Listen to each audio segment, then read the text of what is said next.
ಚಿತ್ರದುರ್ಗ ಮೂಲದ ರೇಣುಕಾಸ್ವಾಮಿ ಕೊಲೆ ಪ್ರಕರಣದ ಆರೋಪ ಹೊತ್ತು ಜೈಲು ಸೇರಿರುವ ಕನ್ನಡ ಚಿತ್ರರಂಗದ ಖ್ಯಾತ ನಟ ದರ್ಶನ್ ಇಂದು 49ನೇ ವಸಂತಕ್ಕೆ ಕಾಲಿಟ್ಟಿದ್ದಾರೆ. ಆದರೆ ಈ ಬಾರಿ ಚಾಲೆಂಜಿಂಗ್ ಸ್ಟಾರ್ಗೆ ತಮ್ಮ ಅಭಿಮಾನಿಗಳೊಂದಿಗೆ ಜನ್ಮದಿನ ಆಚರಿಸಿಕೊಳ್ಳಲು ಸಾಧ್ಯವಾಗಿಲ್ಲ. ಸೆರೆಮನೆ ವಾಸ ಅನುಭವಿಸುತ್ತಿರುವ ಖ್ಯಾತ ನಟನ ಉತ್ತಮ ಭವಿಷ್ಯಕ್ಕಾಗಿ ಅಭಿಮಾನಿಗಳು ಹಾರೈಸುತ್ತಿದ್ದಾರೆ. ಈ ಮಧ್ಯೆ ಪತ್ನಿ ವಿಜಯಲಕ್ಷ್ಮಿ, ಗೆಳೆಯ ಧನ್ವೀರ್ ಗೌಡ ಕೂಡ ವಿಶೇಷ ಫೋಟೋ, ವಿಡಿಯೋ ಹಂಚಿಕೊಂಡಿದ್ದಾರೆ.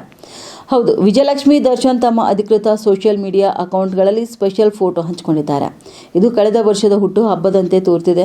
ಆದರೂ ಜಾಮೀನು ವೇಳೆ ಕೆಲ ದಿನಗಳ ಕಾಲ ಹೊರಗಿದ್ದ ವೇಳೆ ದರ್ಶನ್ ತಮ್ಮ ಕುಟುಂಬದೊಂದಿಗೆ ಹುಟ್ಟುಹಬ್ಬ ಆಚರಿಸಿದ್ದ ಕ್ಷಣದಂತೆ ತೋರಿದೆ. ದರ್ಶನ್ ಜೊತೆ ವಿಜಯಲಕ್ಷ್ಮಿ ಮತ್ತು ಪುತ್ರ ವಿನೀಶ್ ಜೊತೆಗಿದ್ದು ಪೋಸ್ಟ್ಗೆ ಪ್ರತಿದಿನ ಆಚರಿಸಲ್ಪಡುವ ವ್ಯಕ್ತಿಗೆ ಜನ್ಮದಿನದ ಶುಭಾಶಯಗಳು ಎಂದು ಬರೆದುಕೊಂಡಿದ್ದಾರೆ. ಇದೊಂದು ಸುಂದರ ಕೌಟುಂಬಿಕ ಕ್ಷಣವಾಗಿದೆ. ದರ್ಶನ್ ಸೇರಿ ಮೂವರು ಬಹಳ ಖುಷಿಯಿಂದ ಕಾಣಿಸಿಕೊಂಡಿದ್ದಾರೆ.